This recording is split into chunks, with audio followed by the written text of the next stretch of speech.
ఈరోజు కార్తీక దీపం సీరియల్లో కార్తీక్ గారు మీరే సీఈఓగా ఎందుకు ఉండకూడదని అంటాడు బోర్డు మెంబర్.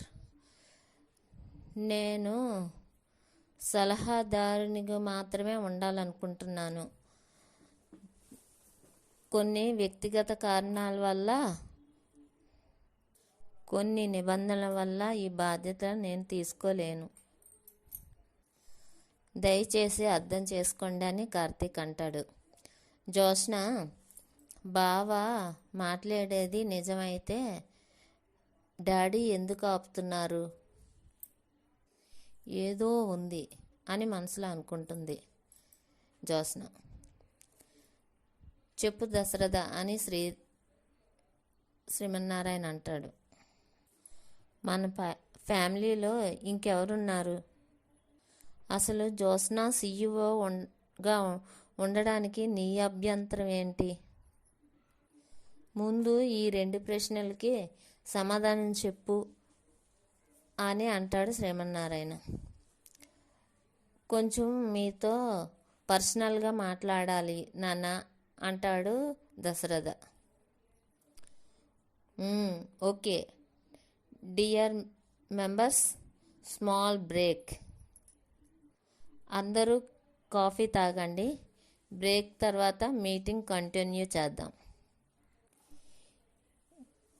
కానీ ఈరోజు ఈ జోష్న రెస్టారెంట్కి సీఈఓగా ఎవరు ఉంటారో ఈరోజే నిర్ణయించడం జరుగుతుంది. వాయిదా మాత్రం వెయ్యను అని అంటాడు శ్రీమన్నారాయణ. జోష్న కార్తీక్ దగ్గరికి వచ్చి, ఏదో గట్టిగా ప్లాన్ చేస్తున్నట్టున్నావు బావా.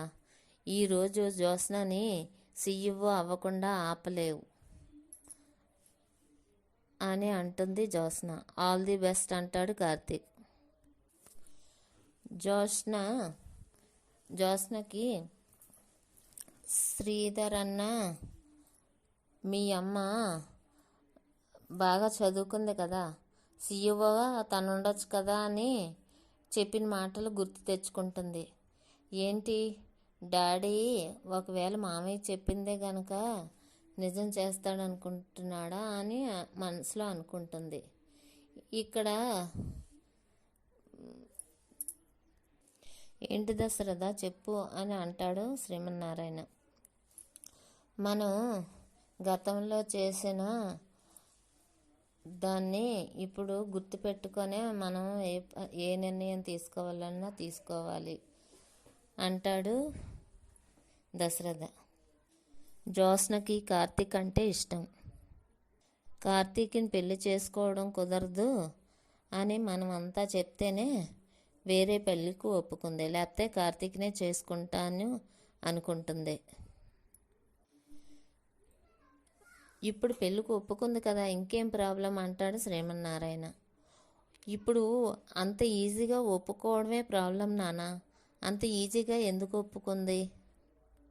సీఈఓ కోసమే జోష్న పెళ్ళికి ఒప్పుకుంది. ఇప్పుడు కానీ జోష్నని సీఈఓని చేస్తే గనక ఇంకెప్పటికీ జోష్న పెళ్లి వేరే వ్యక్తిని పెళ్లి చేసుకోవడానికి ఒప్పుకోదు అని దశరథ్ అంటే,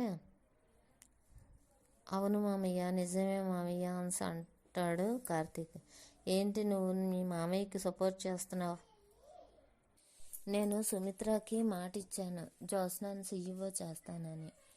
జోష్న సీఈఓ చేస్తే సుమిత్ర ఆనందంగా ఉంటుంది అని అంటాడు శ్రీమన్నారాయణ.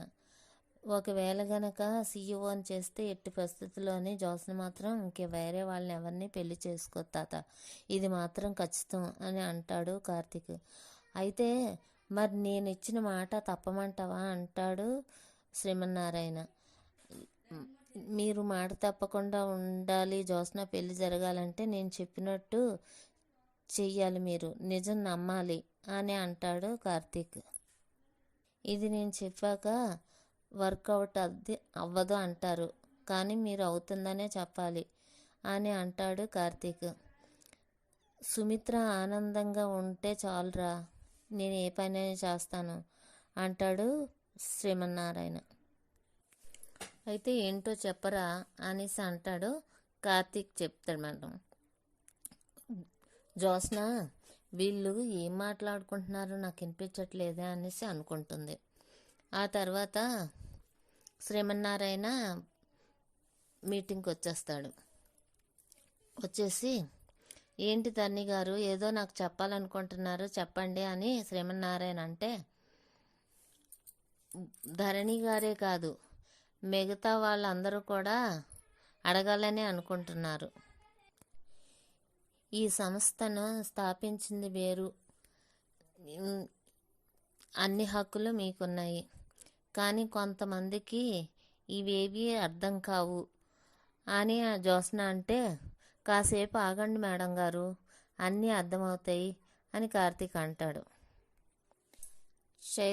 చైర్మన్ గారు, మీరు చెప్పాల్సింది చెప్పండి అని కార్తీక్ అంటే, చెప్పాల్సింది నేను కాదు దశరథ అని అంటాడు శ్రీమన్నారాయణ. ఎవరు చెప్తే ఏముందండి, చెప్పే పేరు మీ మనవరాలు పేరు అయినప్పుడు త్వరగా చెప్పేస్తే ఒక పని అయిపోతుంది. CEO పదవి గురించి, పదవిలో ఉండి చేయాల్సిన పనుల గురించి జ్యోత్స్న కంటే ఇంకెవరికి బాగా తెలుసు.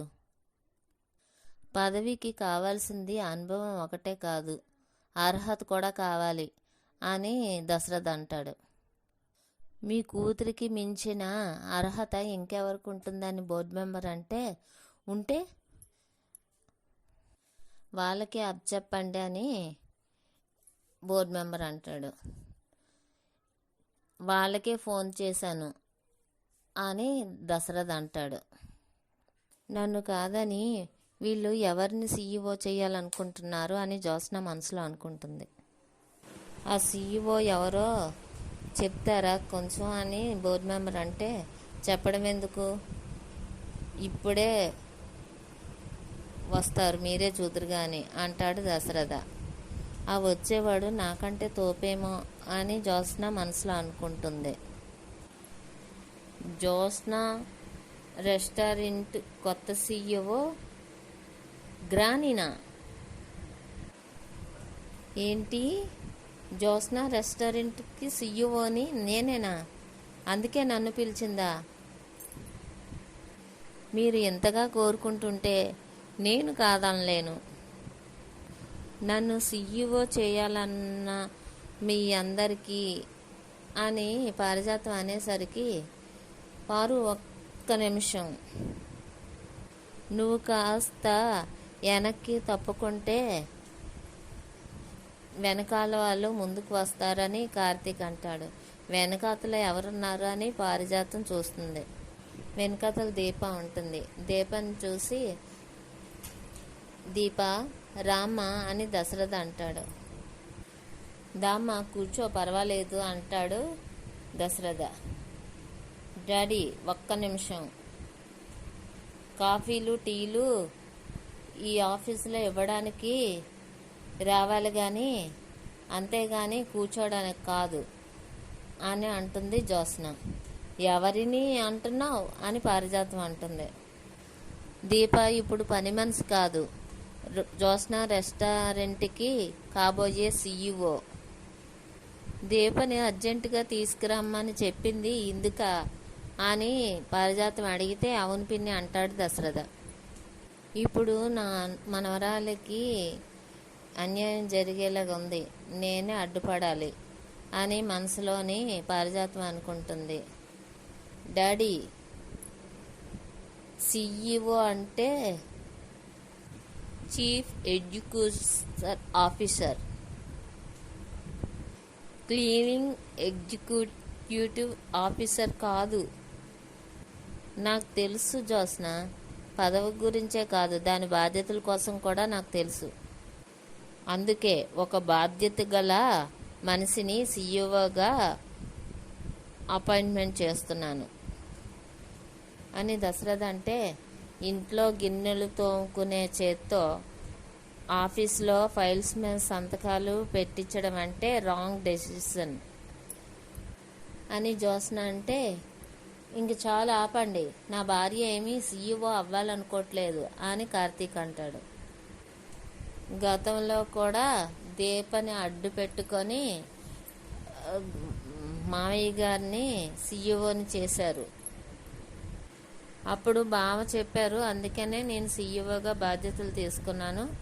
ఆ బాధ్యతలు ఇప్పటి వరకు నేను సక్రమంగా నిర్వహించాను అని శ్రీధర్ అంటే, అయితే ఇప్పుడు మీ కోడలు తీసుకుంటుందా అని అంటుంది జ్యోత్స్న. ఇప్పటి వరకు దీప ఇక్కడ వచ్చే వరకు మాకు తెలీదు అని శ్రీధర్ అంటాడు. ఇప్పుడు తెలిసింది కదా, ఇప్పుడు ఆపాలి కదా అని అంటుంది పారిజాతం. ఎందుకు ఆపాలని అంటాడు కార్తీక్. అవును, ఎందుకు ఆపాలి? దీపకి ఒక సీఈఓగా చేయాల్సిన బాధ్యతలు తనకి తెలుసని నాకు నమ్మకం ఉంది, అందుకనే తన్నే పెడుతున్నాను, సామర్థ్యత ఉంది అనేసి అంటాడు. అయితే నాకు లేవంటారా అనేసి అంటుంది జ్యోత్స్న. ఉంటే ఇప్పటి వరకు నువ్వే సీఈఓగా ఉండుండేదానివి అంటాడు దశరథ. ఏం ధరణి గారు, దీప సీఈఓగా ఉండడం మీకు ఇష్టమేనా అని అడుగుతుంది జ్యోత్స్న. నాకు ఇష్టం లేదు అంటాడు ధరణి. క్రాంతి గారు మీరు చెప్పండి అనేసి అంటే, ఇంతకుముందు కూడా ఈ ప్రస్తావన వచ్చింది, అప్పుడు కార్తీక్ గారు కన్విన్స్ చేశారు, అందుకే ఒప్పుకున్నాను అనేసి అంటాడు శ్రీకాంత్. చూసావా, ఇక్కడ బోర్డు మెంబర్స్ అందరిది ఒకే అభిప్రాయం లేదు కాబట్టి, ఏకాభిప్రాయం లేదు కాబట్టి ఇది దీప సీఈఓగా ఉండడం చెల్లదు అని అంటుంది జ్యోత్స్న. నా ఇష్ట ప్రకారంగా అపాయింట్మెంట్ చేస్తే ఈ బోర్డు మీటింగే అవసరం లేదు.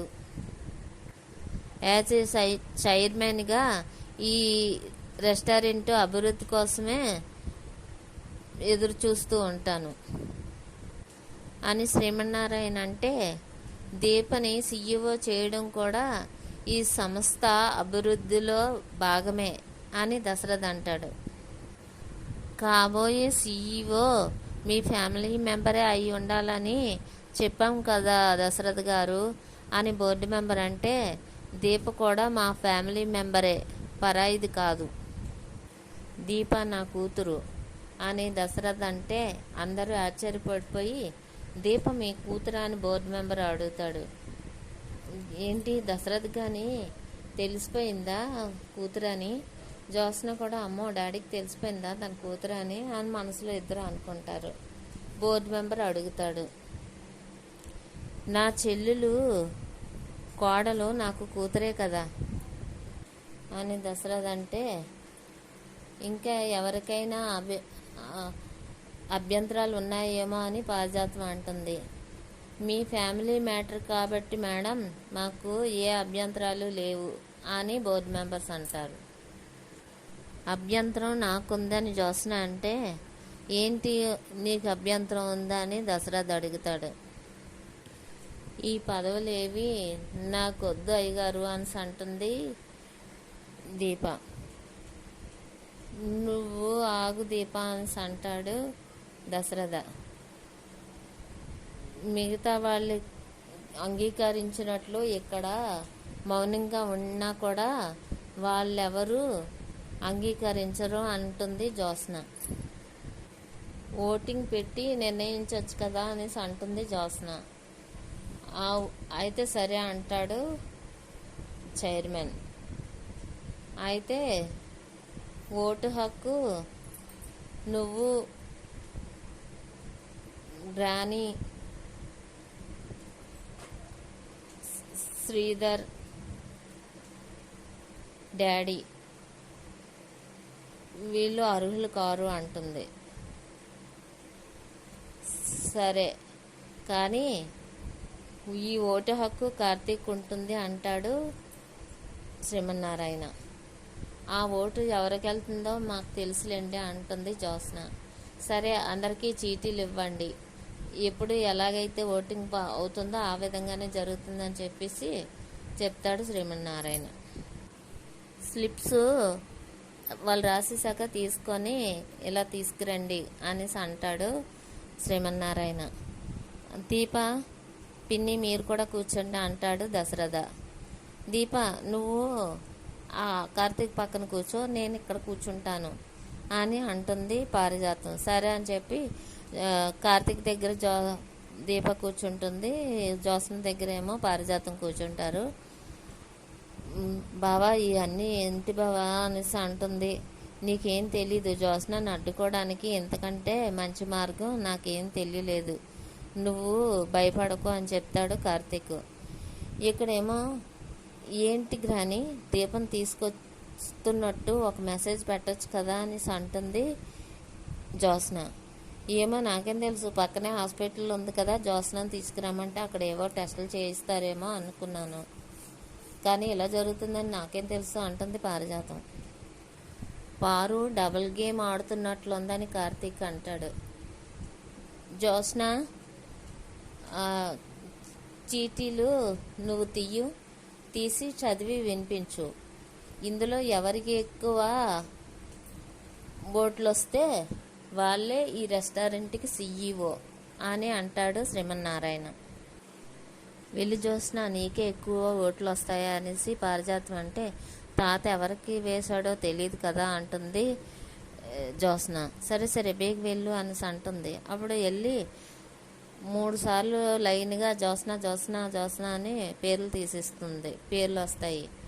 3 సార్లు నీ పేరు వచ్చిందంటే ఇంకా జ్యోత్స్నయే CEO అవుతుంది అనేసి అంటుంది పారిజాతం.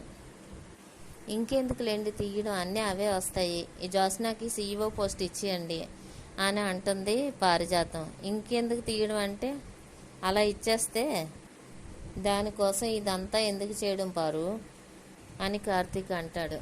ఇంకా చీటీలు తీయండి అని శ్రీధర్ అంటే, ఓకే మామయ్య అంటుంది జ్యోత్స్న. మెజారిటీ ఎవరికి వచ్చిందో అని తెలుసుకోవడం కోసమైనా చీటీలు మొత్తం తీస్తాను అని జ్యోత్స్న అంటుంది. అని జ్యోత్స్న పేపర్ తీస్తుంది. అందులోని దీప పేరు వస్తుంది, కానీ చదవదు. చదవండి అని అంటాడు కార్తీక్. దీప అంటుంది, ఓ చూసావా బోని కొట్టింది అంటాడు. మళ్ళీ ఇంకో పేపర్ తీయగానే అందులోని కూడా దీపే వస్తుంది. ఈరోజు ఈ సీరియల్ ఇంతటితో ముగుస్తుంది. ఎపిసోడ్ ఇంతటితో ముగుస్తుంది.